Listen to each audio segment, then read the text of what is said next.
അപ്പോൾ നമ്മുടെ ഇന്നത്തെ റെസിപ്പി ഉണക്ക മത്തി തക്കാളി ഇട്ട് വറ്റിച്ചതാട്ടോ.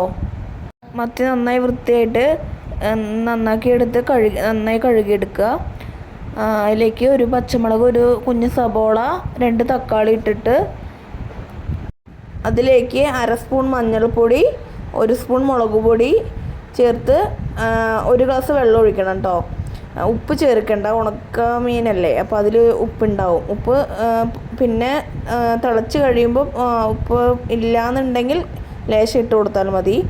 നന്നായി തിളപ്പിക്കുക. കറി നന്നായിട്ട് തിളച്ച് വരുന്ന സമയത്ത് മീനൊന്ന് വറ്റി വരും.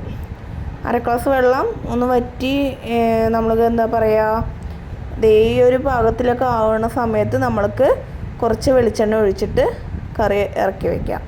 അപ്പോൾ ഇത് സിമ്പിൾ റെസിപ്പി ആട്ടോ, എല്ലാവരും ട്രൈ ചെയ്യണേ. അപ്പോൾ ഇത്രേ ഉള്ളൂ. ടാറ്റ.